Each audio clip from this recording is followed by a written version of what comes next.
Chers amis, le 9 janvier dernier, Erasmus fêtait ses 30 ans.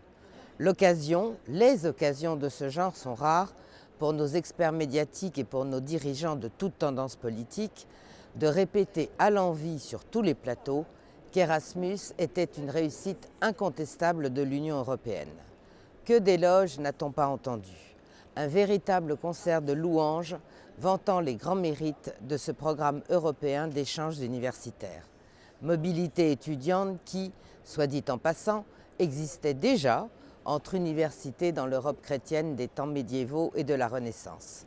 Sandro Gozi, secrétaire d'État italien chargé des affaires européennes, veut ainsi multiplier par 10 le budget de 15 milliards d'euros consacré à Erasmus entre 2014 et 2020, car, ouvrez les guillemets, Erasmus est le meilleur antidote à l'Europe des murs et de la haine, fermez les guillemets.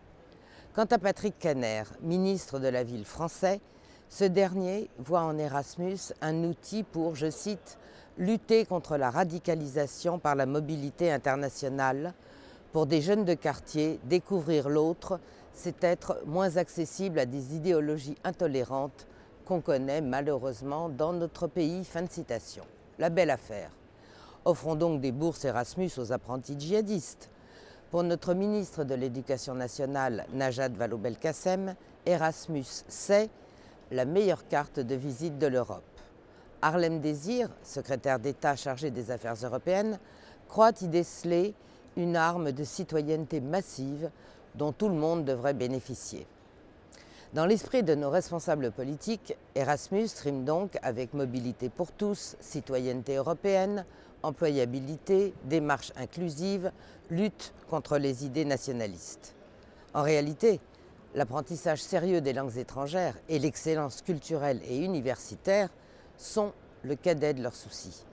Ils ne savent plus quoi inventer pour défendre leur construction européenne moribonde et masquer leur grave incompétence en matière d'enseignement. Voilà des années que Najat Vallaud-Belkacem et ses prédécesseurs mettent toute leur énergie dans des réformes idéologiques qui sapent sérieusement les bases élémentaires de l'instruction. Ce n'est pas être décliniste que de constater que notre système scolaire part à la dérive. On évalue à près de 20% des élèves illettrés qui entrent en classe de 6e et à près de 30% les élèves qui ne maîtrisent pas les bases des mathématiques. Mais au lieu de revenir à la transmission des fondamentaux à l'école, lire, écrire, compter, nos brillants pédagogues du ministère ne trouvent rien de mieux que d'inscrire le codage informatique dans les programmes du primaire ou bien d'introduire dans les classes la théorie du genre dès le plus jeune âge, sous couvert d'égalité entre les garçons et les filles. En termes de réforme, notre ministre de l'Éducation nationale est devenu une vraie spécialiste. Réforme de l'orthographe, réforme de la grammaire, réforme des notations, réforme du collège, etc. Ces élucubrations égalitaristes sont une prime à la médiocrité. Avec elles, c'est le nivellement par le bas assuré.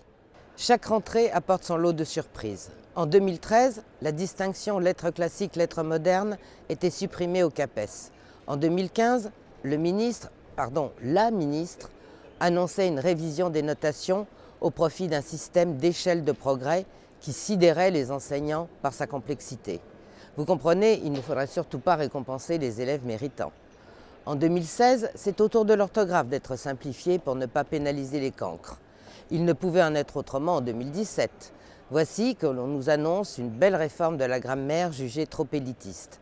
Adieu complément d'objet direct et complément d'objet indirect que nous apprenions à l'école primaire en cours de grammaire. Désormais, on se limitera à parler de prédicat.